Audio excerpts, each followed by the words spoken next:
Bienvenidos a todos, muchas gracias por venir. Generalmente a esta hora estamos presentando una película nosotros, pero la cosa fue así. Como estamos haciendo un ciclo de cine de animación, presentamos una película heavy metal y dijimos, ¿a quién podemos invitar? Entonces me sugirieron, ¿por qué no invitas a Lautaro Ortiz, que es el editor de la revista Fierro?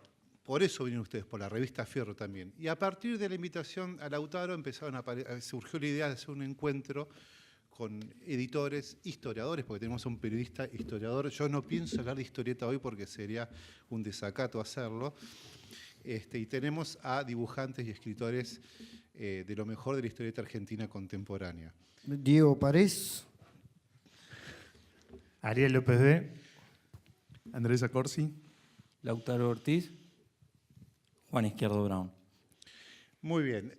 ¿Alguno de ustedes, de los que están acá, que veo gente muy jovencita, desde cuándo conoce la revista Fierro? ¿La conoce desde el 2000 o alguno llegó a esa revista en los años 80 cuando salió? Yo creo que la mayoría de ustedes, excepto algunos que veo por ahí que tienen cerca de mi edad, la conocen a partir del 2006. Le voy a pedir entonces a Lautaro que nos cuente un poco la historia de la revista y irán saliendo los temas en torno al mundo de la historieta. Bueno, gracias y gracias por la invitación. Como decía Felipe, la revista Fierro, en esta segunda etapa, comenzó en octubre del 2006. En pocos meses vamos a cumplir 10 años. Comenzó con un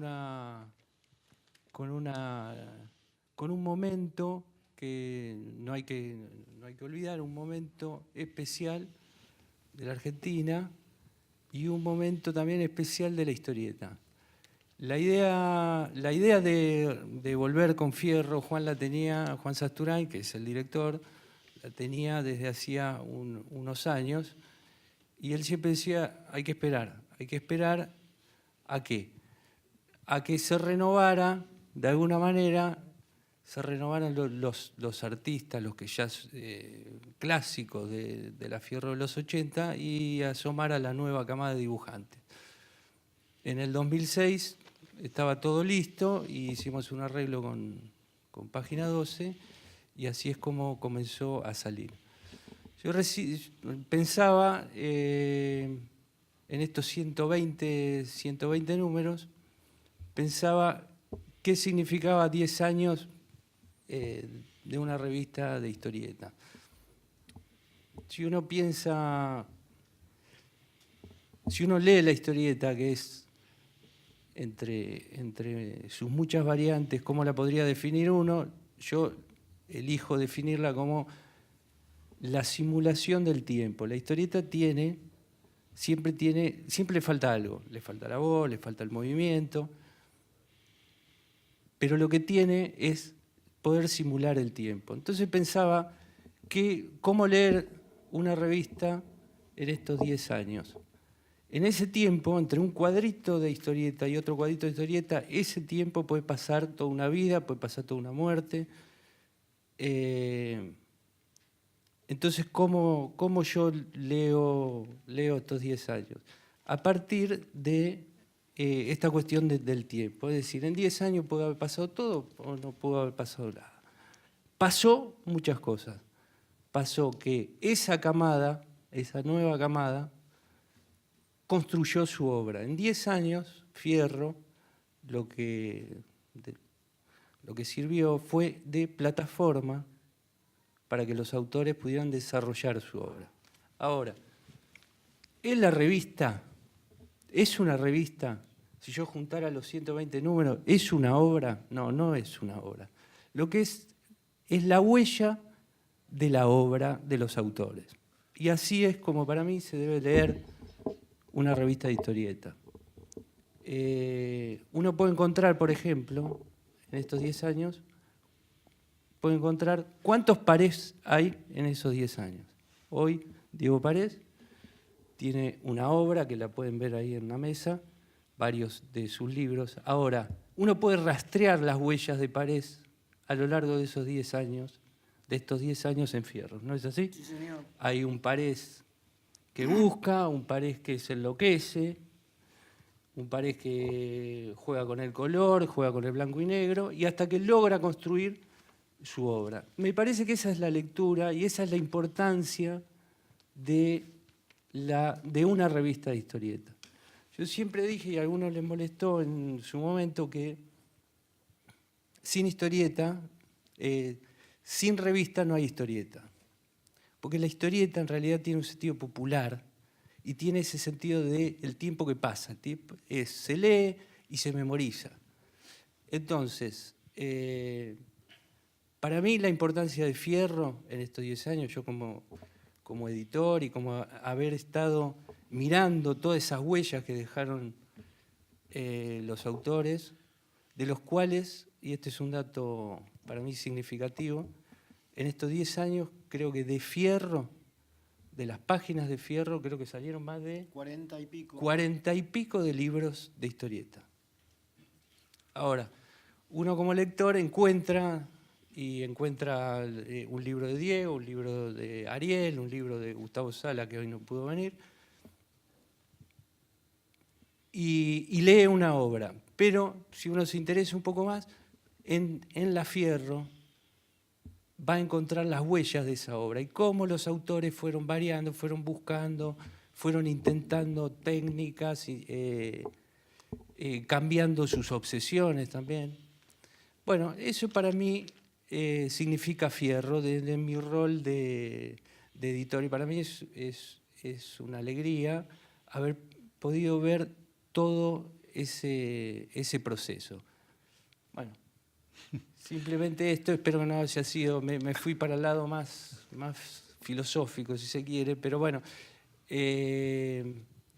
lo que yo quería nada más, digamos, mi festejo de haber estado en estos 10 años, es eso, es simplemente poder leer a los autores antes de que sean autores, o mientras tanto son autores.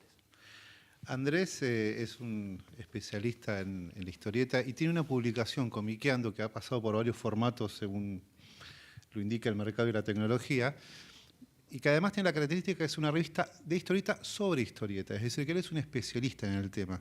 Yo la pregunta que te voy a hacer para que cuentes todo lo que quieras es partir de la importancia que tiene para vos Fierro, en sus dos etapas y en esta etapa, por supuesto, dentro de una tradición de historieta muy importante en Argentina que a veces es un poco desvalorizada.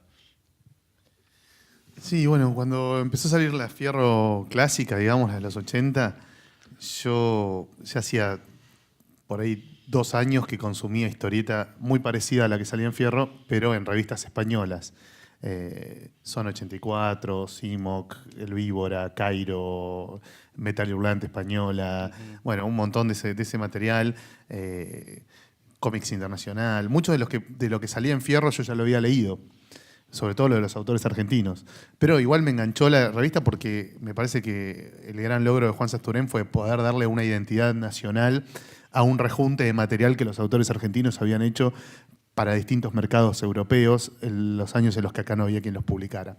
Me parece que la revista en los 80 pegó muchísimo, logró imponer una marca, logró diferenciarse muy rápidamente de las otras publicaciones y construirse su propio nicho, su propio mercado, su propia estética, mutante, ¿no? Porque no es lo mismo el número 5 que el número 100 de Fierro, va cambiando muchísimo. La Fierro, eso que decía Lautaro, de la huella, si vos ves la huella de la Fierro clásica de esos 100 números, es una huella que va haciendo así, ¿viste? Como haciendo ochos y volviendo para atrás, parece huellas de un borracho en la nieve, ¿viste? Una cosa muy rara. Pero dentro de eso, me parece que se supo imponer como marca y dejó un legado, dejó como una mística que era muy difícil recuperar. Por eso fue también notable que a partir del 2006 esta nueva etapa pudiera hacerlo. Y bueno, me parece que también coincido con Lautaro, cayó en un momento justo, porque había toda una generación de autores que había crecido en la etapa donde no había industria. Sí, incluso ¿sí? Hijos de los que habían publicado en la Incluso, Fierro, ¿no? exactamente. Como que en toda esa época, sobre todo la segunda mitad de los 90, donde en Argentina no había mucha producción industrial, sino que era todo más bien independiente, en proyectos chiquitos, como bueno, Comiqueando y tantos otros, que le dimos cabida a autores incipientes que no tenían dónde publicar, de pronto esa generación del 96, 97, para el 2006 ya estaba como muy power, ¿no? Y estaba como muy preparada para tomar ese protagonismo que le dio la nueva etapa de Fierro. Y me parece que, bueno, ahí estuvo el gran acierto de esta segunda etapa. Hoy Fierro es como una anomalía temporal. Vos contás en el resto del mundo que existe una revista mensual que sale en todos los kioscos del país, que se concentra en la producción autoral de los dibujantes y guionistas argentinos, donde no hay un editor que le dice, loco, hace esto, haceme un clon del Eternauta, haceme un clon de Gaturro, ¿Me puede definir qué es lo que sería esa característica de Fierro? ¿Qué sería una historieta de autor? Que en el cine lo conocemos, por ejemplo. Sí. ¿Qué sería una historieta de autor? Es una historieta que no está supeditada a las indicaciones de un editor ni de un mercado. Si se puede decir groserías, digamos, son historietas hechas con un criterio lírico genital. Se puso muy contento. Hago lo que se me cantan las bolas, ¿entendés? Y bueno, tengo a alguien que me lo publica. Es cierto, y esto tiene que ver con lo que yo había dicho, es la cuestión de la obra. Es decir, esta cuestión autoral, es decir, el autor piensa su obra. Digamos, lo que nosotros hemos publicado en esta segunda etapa es mientras el autor está construyendo su propio libro. Entiendo. Sí, A ver, tiene ese acierto, ¿no? De ser un espacio de gran libertad y de gran diversidad de estilos y de temáticas. Yo extraño un poco los géneros. Me parece que la Fierro clásica por ahí tenía más géneros. Había historietas que eran bien de ciencia ficción, historietas que eran bien policial, alguna que era medio, bien erótica, otra que era medio de terror. En la Fierro actual no hay géneros. Las cosas son de los géneros tan raros y tan atravesados por la óptica muy, muy personal de cada uno de los artistas, que es muy difícil encasillarlas en un género. Es casi imposible. Creo que podés tratar de encasillarlas en 3 géneros y tampoco llegás. Yo extraño un poco eso.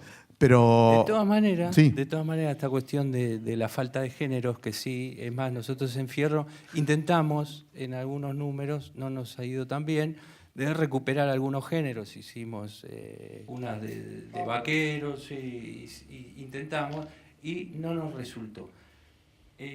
¿Por qué no nos resultó? Porque me parece que, a diferencia de la otra Fierro, el cruce o ese cóctel que hacía la Fierro de los 80 a partir de los géneros, en esta Fierro el género se borró, pero había otro tipo de vasos comunicantes entre los autores.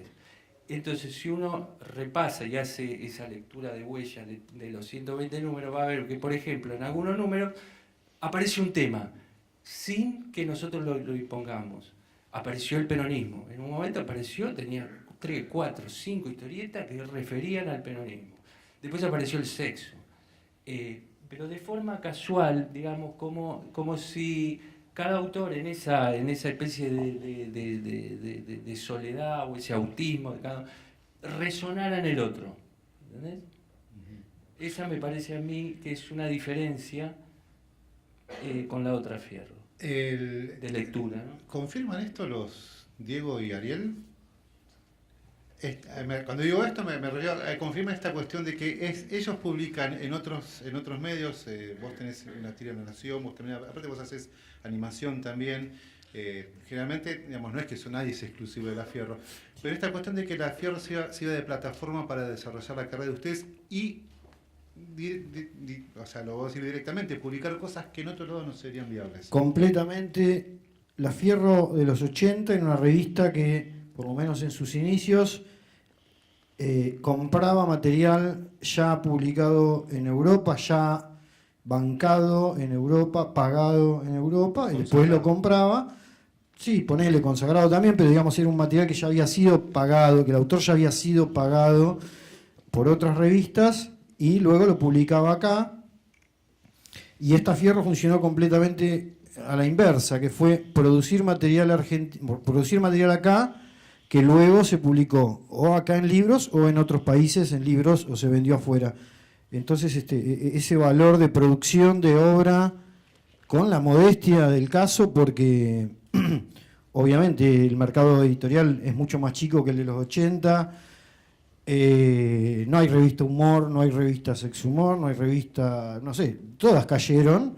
Entonces que la Fierro exista es un milagro, y a la vez es un milagro que pueda bancar la producción de historietas como las de Mina Berry, por ejemplo, que fueron hechas desde la revista, digamos, o para la revista y luego publicadas afuera. Entonces sí, esa diferencia es clave para mí. Después hay otras diferencias menores que son que, obviamente, la Fierro Vieja, yo nunca me animé a publicar en la Fierro Vieja. Me habían pedido en un momento, yo era pendejo, tenía 21 o 22, y Juan Lima, ya en su etapa como director, digamos, o por lo menos ya Juan Sastroini no estaba, me había pedido, porque yo laburaba en Sex Humor, que era de la misma editorial, le había gustado algo que había hecho, y yo no me animaba, porque para mí Fierro era como el Vaticano, ¿viste? Era como la selección, era no sé, demasiado intocable, ¿no? Publicaba en todas las demás, en Humor publicaba, en Sex Humor, en todas, pero Fierro no me animaba. En esta etapa me animé con 15 años más de edad, de la mano de Podetti, de Esteban Podetti, que es otro dibujante de la vieja Fierro y de esta también. Así que me animé y me empecé a meter en la revista, a participar activamente porque la siento propia, digamos, porque la siento un proyecto muy querido desde mi adolescencia hasta hoy y digamos, siempre tratando de mirarla desde el lado de adentro, ¿viste? Desde el lado de ver, bueno, ¿qué puedo aportar? Y si puedo aportar una historieta, fantástico. Y si puedo retocar una historieta de Brescia, ¿viste? Que estaba levantada de unas fotocopias de mierda, qué sé yo, también, ¿entendés? Lo que sea para colaborar con la revista por una cuestión afectiva, digamos.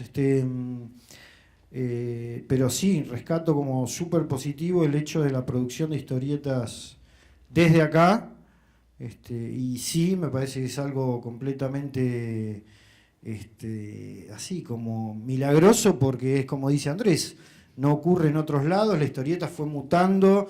No sé, el otro día fuimos a una especie de coso de dibujantes que se hizo, donde vos para entrar tenías que garpar una entrada y para que te hagan un dibujo tenías que comprar una hoja también que valía 200 mangos. Y se llenó y había unas colas impresionantes. Y se ve que hoy día a gran parte del público le resulta más placentero, digamos, pagar mucho dinero por lo mismo que si valiera poco dinero. Esa es la gran paradoja, ¿viste?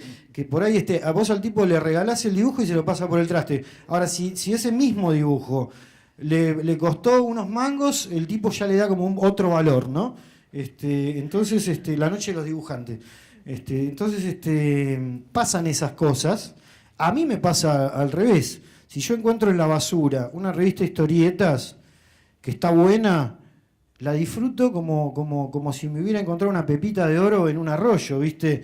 Ese es el gusto que yo le encuentro a la historieta popular, que es, estoy comprando una revista que adentro por ahí trae una historieta de, no sé, Carlos Nine, por 2 mangos, digo, esto es todo ganancia, digamos, en mayor beneficio y menor costo. Eso es lo que a mí me gusta, pero entiendo que hoy día las cosas vayan por otro lado en cuanto a lo comercial, por ahí no sé cómo explicarlo, digamos. Cada peso más que sale una historieta, a mí me baja el disfrute, digamos, porque tengo esa relación de algo excelente por chirola, por 10 centavos, como salían en las revistas antes, ¿viste? Así que un poquito eso pienso de la vieja y de la nueva Fierro. Ariel. Sí, yo puedo contar mi experiencia que tiene más que ver con esta última etapa, porque la primera vez que publiqué en algún lugar, digamos, profesional, fue hace 10 años, o sea que en 2006, en Comiqueando, y arranqué por el lado de las publicaciones más independientes o chiquitas. Fierro empieza en el 2007, ¿no? 2006. Bueno, en 2007 yo mando cosas a Fierro y no sé, me incluyen en el Picado Fino, que era un espacio para los nuevos autores, digamos, y ahí es como que yo no entendía nada. O sea, la primera vez que había publicado en mi vida había sido un año antes y después ya estaba publicando en la Fierro, aunque era un lugar pequeño, breve, pero era como haber llegado, digamos. Y después empecé a intentar publicar en un montón de lados y cada vez, claro, los lugares eran súper chicos, todos independientes, los que había cerraban y bueno, empezás a ver un poco esta nueva etapa, digamos, de la vida, de la ilustración, de la historieta, de los medios, que es, bueno, el lugar digital, o publicarse en digital en tu blog, en donde sea, es gratis, no tenés que pedirle tampoco permiso a nadie, qué sé yo, o en un lugar en donde tu trabajo está acompañado por autores grosos que admiraste toda la vida. Y bueno, entonces haciendo un poco ese equilibrio, digamos, en publicar un poco en lugares alternativos y después publicar en Fierro, que para mí es como un lugar, por ejemplo, el número anterior salió un especial de 40 páginas mías. Para mí eso es una locura, o sea, 10 años atrás, una página chiquita y una pequeña historia, el mes pasado 40. Y esas son cosas que, como decía Lautaro, lo de la huella fueron pasando de a poco, para mí. Porque yo fui creciendo autoralmente, espero, junto con estos 10 años de la Fierro, digamos. Que, después publicás 2 páginas, después publicás 20, después publicás una serie. Y bueno, eso para mí es como una experiencia muy grosa en un medio en el que te permita hacer ese recorrido. Entonces, eso es lo más fuerte en mi experiencia. Para que vean si es buena la carrera que están haciendo Diego y Ariel, hay libros ahí que los trajo. Bueno, es una editora lo que tenés. ¿Cómo es la cosa? ¿Nos explicás un poco?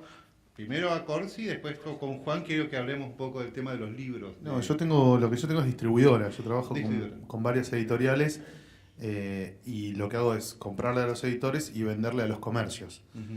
Soy proveedor, digamos, de un montón de comiquerías y de librerías de distintos lugares del país que tienen su sector de historieta y que en vez de comprarle a cada editorial 1, 2, 3, 4, 5 títulos, le compran a un distribuidor los títulos de 20 o 25 editoriales distintas. Trabajo con algunas editoriales muy grandes como Ediciones La Flor o Coligüe y con otras muy chiquititas que por ahí tienen 1 o 2 títulos. Haciendo eso, digamos, haciendo de intermediario entre la edición y el comercio. Juan Izquierdo Brown, que está en ese costado, él dijo recién, yo tengo sangre, como tinta pelicana en la sangre. Su padre fue un gran dibujante. Si ustedes revisan las revistas Humor de las ediciones de Urraca podrán ver su arte. Y además, bueno, predestinado al mundo de las ediciones, él está iniciándose como editor en libros de historietas. Quiero que nos cuenten un poco entonces cómo es el tema, el lugar, cuáles son los desafíos para sacar libros de historietas, ya no revistas. Mira, lo primero que quiero hablar es un poco del tema de Fierro para el editor, porque es una visión totalmente distinta.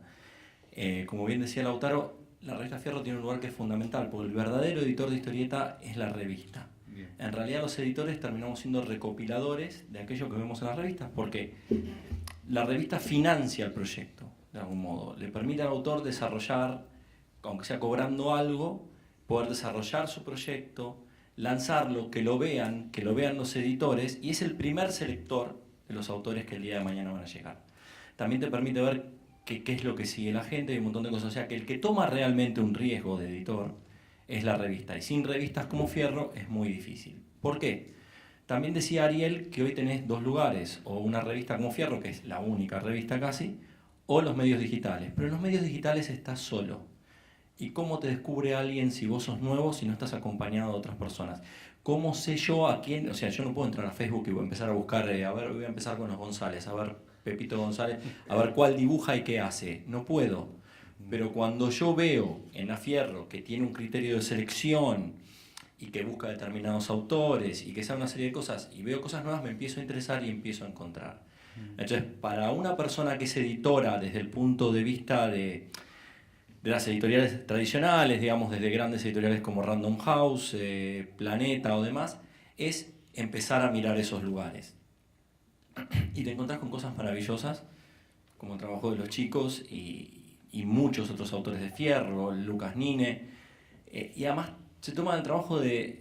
Argentina tiene hoy en día poca cultura de historieta, es como un desafío para los editores volver a recuperar público.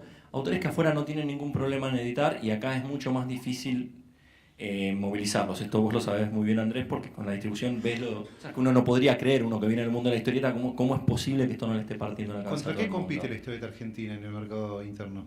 En el mercado interno, ¿contra qué compite? Contra sí misma, porque la historieta argentina es un monstruo en todo el mundo. O sea, el dibujante argentino es una chapa en cualquier lugar del mundo. O sea, te abre puertas. No, y en esta última etapa también con la importación de libros, ¿no? Que vienen toneladas de libros de historieta impresos en España, básicamente. No barato, pero bueno, siempre unos mangos más caros que el material nacional, pero le quita mucho potencial de compra a los comerciantes de acá. Claro, esto que dice Andrés es fundamental. ¿Por qué, perdóname, Juan, por qué sale Fierro en 2006? Porque cambió la relación de importación y exportación, básicamente de importación de libros, de historieta, de un montón de otras cosas, entre ellas de historietas.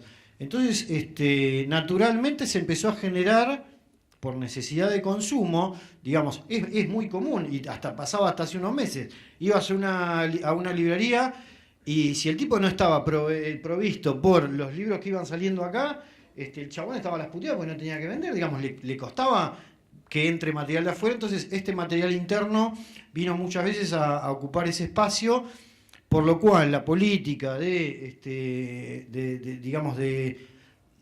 regulación de las importaciones funcionó para volver a generar una incipiente industria de historietas a partir de 2003, 2006. No se olviden que todo lo que más o menos conocemos ahora, desde Liniers para acá, surgió en estos últimos 10, 12 años. Ojo que la regulación empezó hace 4 años, antes estaba abierta, trabajo en una importadora.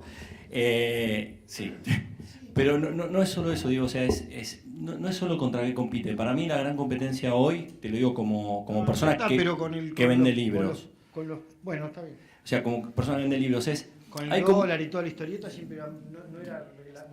Sí, pero la diferencia de valores no era tanta, pues también editar en Argentina es más caro. O sea, había una serie de cosas, pero no importa. Igual, perdón, Juan, pasa algo parecido con el mercado editorial de literatura. Sí, Digamos, por eso te digo, espacios pasa que deja a todo vacante, nivel. que quedaron vacantes con la crisis de 2001, fueron tomados por editoriales independientes y reaparecieron escritores nuevos. Sí, también hay crisis propias del rubro. Yo, por ejemplo, hoy, esto sería hablar de otro tipo de edición, veo que hay como una crisis de editores. Las grandes editoriales se dedican simplemente a comprar derechos de libros que ya están consagrados, con lo cual nunca invierten en descubrir a nadie. Por eso también últimamente ha habido una aparición de pequeños editores que tratan de hacer un trabajo de edición, que es la selección de autores y buscar e insertar en un mercado, que es lo que es más difícil. Lo que a mí me pasa con el tema de la historieta es otra cosa, hay como una cultura de que si viene dibujado no es lo mismo que la literatura, que para mí es un grave error a revertir. Ficción es ficción, es otro idioma, no importa qué, pero hay como una mirada del mundo cultural como que sí, la historieta es para cuando sos adolescente y no. Esos adolescentes crecieron, hacen historietas con otros temas y hay nuevos adolescentes que hacen historietas para adolescentes. Y hay historietas para todos los gustos del mundo. Bueno, yo no sé cómo lo ven ustedes, pero justamente lo que sucede con publicaciones como Fierro o como las cosas que hacen ustedes más allá de Fierro, me refiero a los dos autores sobre todo, me parece que esas cosas se van consagrando cuando el lector va creciendo y sigue leyendo lo mismo. Claro, o sea, es un género que creció y que hoy hay lectores más adultos, pero todavía son pocos, hay que avivar esa... Ahí hay un dato curioso que yo quisiera agregar. Primero, me alegra y me sorprende al mismo tiempo, es decir, yo jamás, ni con Juan pensamos en Fierro desde una perspectiva, digamos, económica. Nosotros siempre hicimos lo que quisimos. Me gusta, no me gusta. Me alegra que después muchos de esos me gusta, después hayan sido o no exitosos, pero nunca pensamos, esta historieta, este personaje va a vender. Es más, intentamos en algún momento retomar, volviendo a la cuestión de los géneros, pedirle a los autores, por ejemplo, un detalle. No teníamos personaje, a diferencia de la Fierro de los 80, no teníamos personaje, un personaje fuerte con el cual la revista se podía identificar. Ahí apareció, por ejemplo, el hipnotizador De Santos y Juan Salvaliente, pero siempre le insistíamos a los autores, necesitamos un personaje con las características que ustedes quieran, pero un rostro, ¿no? Y no lo pudimos lograr, pero me alegra de alguna manera esto que decís vos, que los editores miran desde una perspectiva económica, que lo entiendo, que nosotros no hicimos. Bueno, no sé, que no me acuerdo. Yo precisamente por eso decía que había una enorme riqueza, porque generalmente hoy las casas editoriales tienen esta visión de... yo lo que voy a decir me va a matar toda la gente que trabaja conmigo, pero hoy en día tenés muchos directores comerciales en editoriales que no son editores. Sí, o sea, sí, lo sabemos perfectamente con las o sea, editoriales. Felipe y yo nos conocemos, iniciamos nuestra carrera en una editorial hace más de 20 años juntos. Sí, vendedores que no leen, por ejemplo. Vendedores que no leen, exactamente.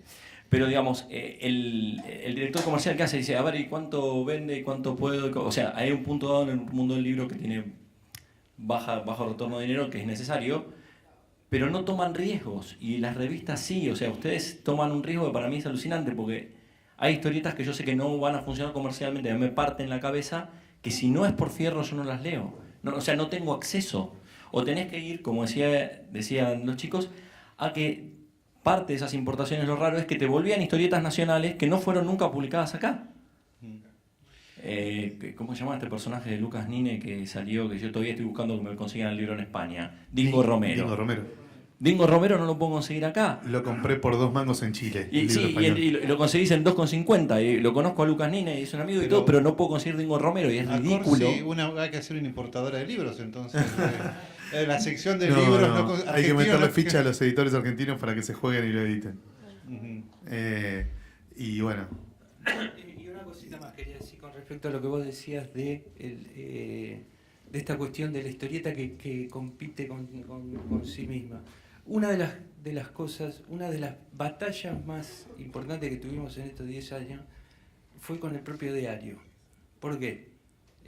Fierro sale los segundos sábados de cada mes con Página 12.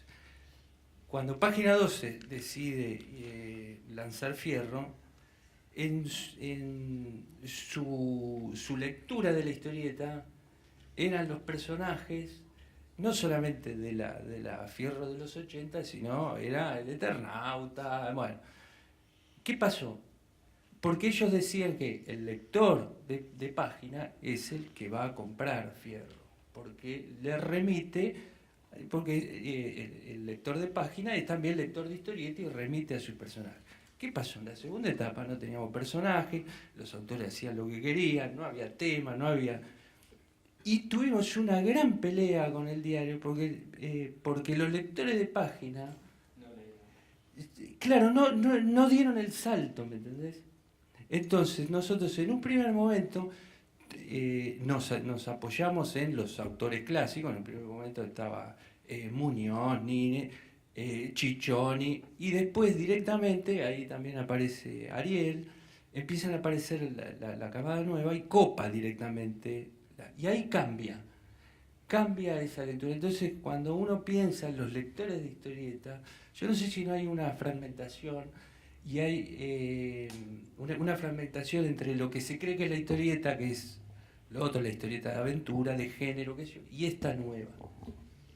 Es que, bueno, Dale. no, que justamente, digamos, las características de esta Fierro tienen que ver con las características de los autores que actuales, digamos, si no hay personajes y no hay géneros, es porque ni los autores hacen género, ni los autores hacen personaje. En general no lo encontrás ni para Fierro ni para ningún lado, digamos. No es que el tipo después se vaya a hacer la de cowboy en su casa y la esconde. No la hace porque no le interesa, ¿entendés? Hace lo que hizo en Fierro. Y tampoco hace personajes, es verdad, pero no en Fierro. El último número tiene por lo menos 3 historietas de autores de los de antes, digamos, ¿no? De autores clásicos, desde los 80. Hay una del Tommy, una de Marinero Turco, una de Cuatordio. Hay como bastante presencia de autores de la camada anterior, digamos, por así decirlo. No pertenecen todos a la misma camada, pero pongámosle.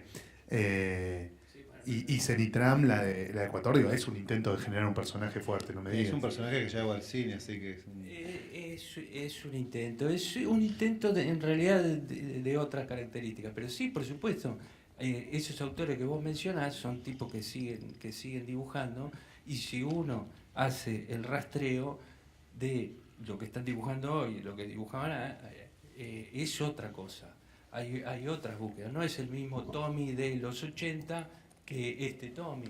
Es lo que vos decías recién El Tommy de los 80 tocaba... ¿Por qué? Uno se podría preguntar por qué tocaba cuestiones políticas. Este Tommy está hablando de otra cosa, el sexo, los sueños. Entonces... ¿Cómo es eso de tu colaboración con el Tommy y no se conocen?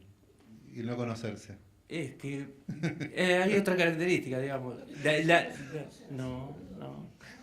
Porque otra característica diferencia de esta Fierro con la otra Fierro. En la otra Fierro hay una redacción emblemática, que todos iban, los autores iban, llevaban original. Entonces, una característica, por ejemplo, no hay originales. Yo no manejo originales. No tengo una carpeta con originales. Yo lo que tengo es archivos. ¿No? En la vieja Fierro había una redacción donde la gente llevaba los originales, se perdían los originales, pedían, etc. En esta ni siquiera hay redacción.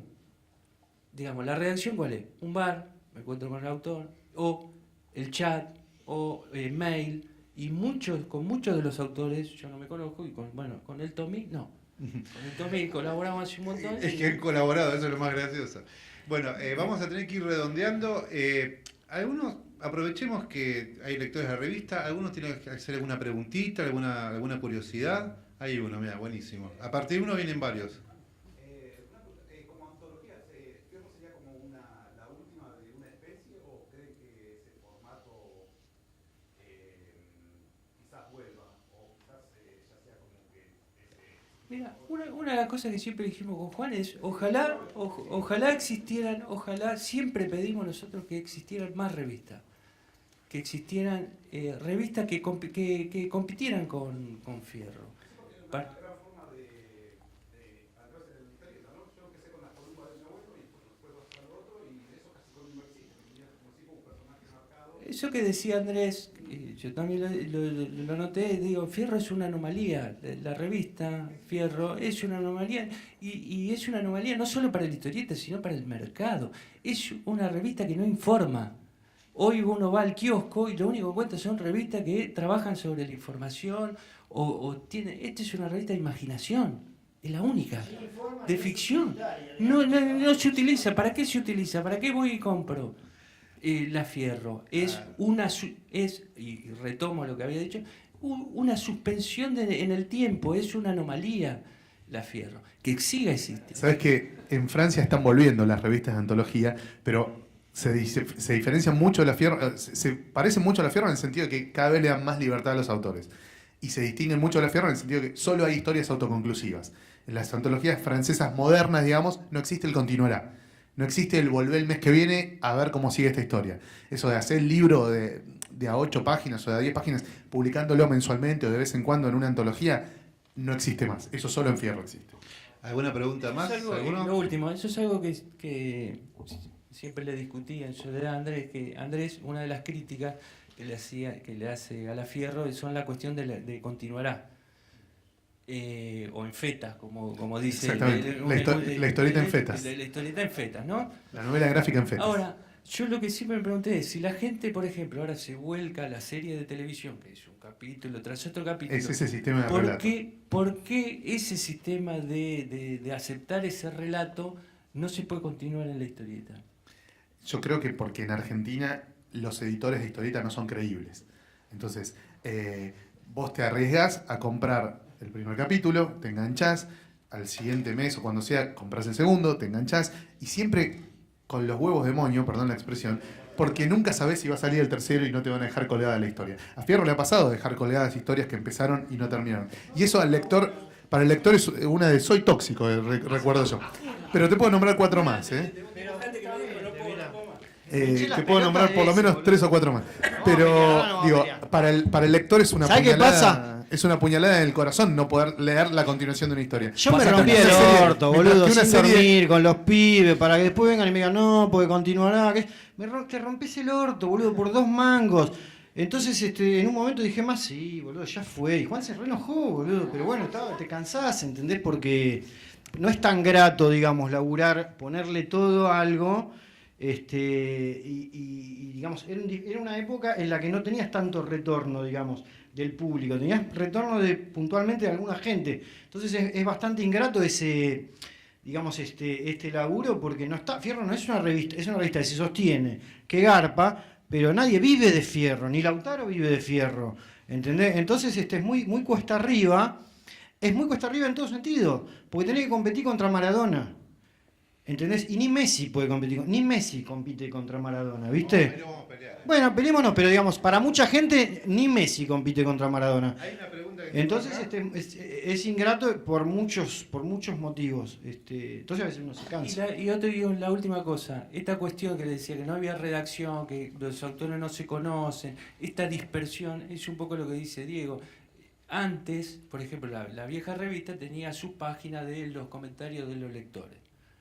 Nosotros decidimos que no, ¿por qué? Porque la revista, en esta segunda etapa teníamos 78 páginas, hacía, ¿cuántos años? Entre una y otra fueron... 14 años, ¿no? 14 Del años, 92 dijimos, al 2006. aprovechemos toda la revista y metemos toda historieta que no sé.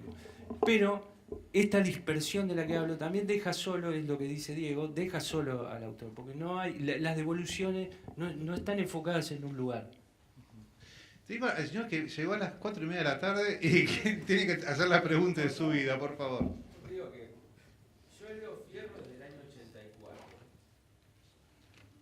y veo la diferencia entre las dos etapas y digo que me quedo más con esta, porque ustedes laburan, los dibujantes y los editores, mucho con el aquí y ahora. Es como decir, bueno, lo que decías antes, yo a la historieta que se me canta y no importa el estilo o el género, queda bien y hasta yo lo siento nacional y popular lo que hacen ustedes. Tanto la historieta como los relatos de Litkovich, que escribe. Sí. Me parece maravilloso, porque lo siento todo el tiempo fresco y creativo. Y lo siento acá, de acá, argentino. Qué bueno. De Qué lector, destinado de lector y admirador, les digo esto. Qué bueno. Me Muchas alegro gracias. mucho porque tardamos 10 años en que en una charla, o por lo menos yo, en una charla alguien dijera, prefiero esta etapa y no la otra. Me alegro mucho. Bueno, Pasaste vamos a la a historia, hacer, maestro. vamos a hacer una cosa. Está buenísima la charla, pero bueno, teníamos que pasar la peli. Pero vamos a hacer una cosa. Alguien acá vamos a pasar la peli acá atrás, pero lo que vamos a hacer, no sé los chicos, yo podría hacer, es que vamos a hacer algo parecido. Yo la vi tantas veces que te puedo ir contando los diálogos. Claro, puede hacer un Ellos resumen. actúan las escenas y yo voy poniendo... Quiere ver la peli, que venga, se pare acá y dé la cara. No, aparte, Ariel casi no habló. O sea, vamos a hacer una cosa. Vamos a ver, él va a presentar en la película. Esto era para ver una película en realidad. Se llama la película Heavy Metal. Creo que Fierro un poco viene del nombre de Metal Harlan y Heavy Metal y estos nombres. Es de esa misma tradición, claro. Exactamente. Uy, yo le estoy sacando letra, lo maté con esto. No, Pero a ver, chicos, los chicos de técnica les pregunto, ¿podríamos poner para que ellos por ahí tengan un contacto y la gente, porque hay libros, hay revistas, han traído para que sigan viendo después de esta charla. Los que quieran seguir viendo libros y revistas, ponemos la mesita por ahí un poquito más allá y una lucecita, y mientras tanto pasamos la peli. Nada, es como estar viendo películas en el living de tu casa y que hay gente leyendo y hablando de revistas, no está tan mal. Ahora sí, le paso la posta a Daniel. Yo voy a bajar un segundito. Andrés, disculpa. ¿Yo soy Daniel?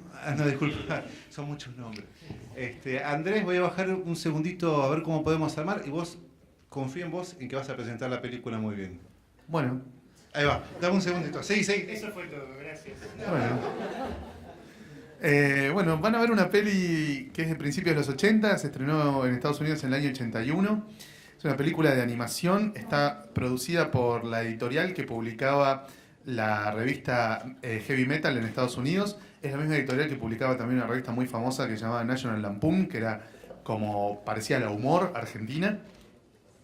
Esta revista en el año 78 le compró a los humanoides asociados los derechos para hacer una especie de metal hurlant norteamericana. No le quisieron poner el mismo nombre, le pusieron Heavy Metal, que es más o menos parecido. Metal hurlant quiere decir metal, alarido de metal, el chillido del metal vendría a ser. Y Heavy Metal, bueno, quiere decir metal pesado, tiene que ver también con el contexto de la música, ¿no? La palabra Heavy Metal, tal como la conocemos, apareció por primera vez en el año 67 en la canción de Steppenwolf, esa que dice Heavy Metal Thunder, ¿cómo se llama? Born to be Wild, ¿no? Born to be Wild. Es la primera vez que alguien dice heavy metal en algún lado. No existe en la literatura, ni en la música, ni en el cine la combinación entre esas dos palabras hasta la canción de Steppenwolf. Después, como que se convirtió en el nombre de un género musical. Y después en esta revista que empezó a salir en Estados Unidos en el año 78. Esta revista tenía un componente de material producido en Estados Unidos con autores norteamericanos y otro componente de material francés o de otros países de Europa que se le compraba a Humanoides Asociados, que era la editorial que producía la Metal Hurlant en Francia. Bueno, se les ocurrió hacer una película de animación, le salió un dinero que en aquel entonces era un montón y hoy no es nada, que es un poco menos de 10 millones de dólares. La dirigió Gerald Potterton, pero se les ocurrió una idea que para mí funciona muy bien, que es fragmentar la película, convertirla en varios segmentos, varias historias unidas por una secuencia de enlace. ¿Para qué? Para hacerla en menos tiempo y que cada una de estas secuencias más cortas las pudiera animar un estudio distinto en simultáneo. Hay varios estudios de Estados Unidos, de Canadá y de Inglaterra trabajando en simultáneo, cada uno en un fragmento de los que integran la película Heavy Metal. Algunos de estos fragmentos son adaptaciones literales de historietas que se habían publicado en la revista y hay un par que están creados para la película. Entre ellas, el principal segmento, que es el que aparece al final, que es Taarna. Taarna no existe en la historieta, solo existe en la película. Y la secuencia que enlaza a las distintas historias, que se llama Grimaldi, también está creada para la película. El resto son básicamente adaptaciones de historietas que se estaban publicando, o sea, se habían publicado en Heavy Metal, de la cual probablemente la más famosa sea Them, de Richard Corben. Es una historieta de mediados de los 70 que tuvo un gran impacto, triunfó también en Europa, y en Argentina no es tan conocida. La conocemos los viejos, los que leíamos revistas españolas en los 80, pero bueno, la van a ver traducida en cierto modo a la historieta. A la animación, perdón. Tenían, por supuesto, la limitación de la guita, del tiempo y de la tecnología, que en 1981 o 80, cuando se hizo todo esto, no tenía nada que ver con la de hoy.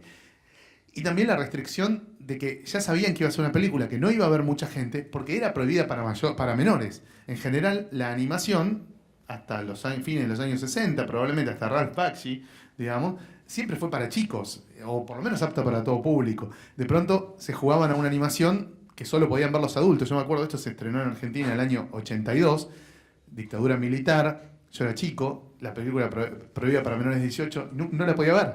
Yo era fan de la heavy metal, me compraba la Metal Hurlant española que llegaba a los kioscos, pero no podía ver la peli porque era prohibida para 18 y bastante estricto en ese sentido. Finalmente, en el 84, mi viejo se le ocurrió regalarme una videocasetera y la fuimos a alquilar al videoclub con mi hermano y nos la vimos tipo 9 veces al hilo, doblada al español, con unos diálogos horribles, que decían cosas como 18 años sin comerme una rosca y hoy hago doblete. Bueno, me la sé de memoria, les juro que les puedo contar toda la película doblada al gallego. Quiere decir 18 años sin ponerla y hoy me volteo a 2 minas.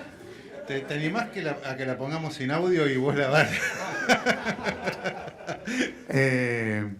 Nos la vimos 9 veces al hilo. Era tipo cruzarte con un vecino en el ascensor del edificio. Boludo, me alquilé Heavy Metal. ¿Qué? Sí, la tengo en casa. Bueno, vamos a verla, pero ya la vi 8 veces, no importa, la vemos 9. Y así con cada compañero del colegio que más o menos se copaba con los cómics, venía a ver Heavy Metal. Se la devolvimos al chabón del videoclub pesando la mitad. Pues ya de tanto que habíamos gastado la cinta había quedado muy finita. Te hago una pregunta, hubo una proyección durante, creo que el Cine Arte, ¿no? En los cines acá se proyectó durante muchos meses. Fue una proyección de cine de culto acá. Es Muchos Heavy meses. Traffic, las Sí. dos, ¿no? Sí. Acá se publicó, se duró en salas mucho tiempo. Pero, como decía yo, justo en el momento que vos te fuiste, era dictadura militar y era prohibida para menores de 18, entonces yo no la pude ver nunca en cine. Debo aclarar, acá hay un amigo que ha venido con 2 niños, si se van a quedar a ver la peli, es una película para Adultos. 14, 16, ponele. La permanencia de los menores en la sala queda bajo su exclusiva responsabilidad. Juan Jiménez, el dibujante argentino, en ese momento vivía en España y lo convocan para crear los storyboards y los personajes para otra de las historias originales que no existían en las historietas, que es la de Harry Canyon, la del tachero de Nueva York. Tenía 2 problemas, Juan Jiménez, 3 en realidad. Primero, no sabía inglés. Tenía que viajar a Canadá, radicarse en Ottawa y laburar con animadores canadienses sin hablar inglés. Segundo, nunca había ido a Nueva York y la historia transcurría en Nueva York. El tipo tenía que frutear Nueva York. Y tercero, el estilo de Juan es muy sobrecargado en detalles, o por lo menos lo era mucho más que ahora a fines de los 70, y lo tuvieron que cagar a sopapos para que simplificara el dibujo para que se pudiera animar. Por suerte tenía el asistente del director era italiano y le hablaba a Juan en italiano y más o menos se fueron entendiendo. Después el 19º cachetazo empezó a entender. Van a ver el trabajo de Juan Jiménez, de Neil Adams, que participa diseñando personajes en uno de los cortos, de Howard Chaykin, que diseña los personajes de otro de los cortos, de Bernie Wrightson, al que le toman una historieta tal cual y se la pasan al fílmico. Sí. Se nota la mano de varios autores grosos. Y además los que sepan de rock de los 70 van a reconocer muchas bandas de esa época, tipo Grand Funk Railroad, Blue Oyster Cult, Devo, no sé, un montón de bandas, todas la B, ¿no? Obviamente, las bandas grosas, no. Pero van a reconocer muchas. Hay algo de Black Sabbath, ¿no? Hay una... Black Sabbath, sí, es como la más famosa sí, de las que están en la banda de sonido. Van a reconocer muchas bandas de fines de los 70 aportando su tema a la banda de sonido. Sí, para enlazar con lo de Fierro, Heavy Metal volvió a salir en Estados Unidos, es una antología. Heavy Metal nunca dejó de salir en Estados Unidos. Nunca dejó de salir. Es una antología. Es una antología Ahí tenemos que se publica desde el año 78. ¿Metal Harlan no sale más? Metal Hurlant no sale más. Pero Heavy Metal sí, nunca se canceló. Desde el 78 hasta ahora siempre siguió saliendo, pero no publica, continuará, digamos. Son todas novelas gráficas puntuales, sí. Historias cortas y novelas gráficas. Cada número tiene más o menos 96 páginas, te meten 48 de una historia que vendría a ser un álbum francés y 48 de historias cortas. Ahora la dirige Grant Morrison, Heavy Metal. Se puso buena de nuevo. Claro, y después tuvo la época en la que la dirigía Kevin Eastman, que es uno de los creadores de las Tortugas Ninja, que es donde produjo la segunda película de Heavy Metal, la que se llama Fact 2, que está toda basada en una historia que hizo él con Simon Bisley, pero no está tan buena. Tecnológicamente es 20.000 veces mejor que lo que van a ver.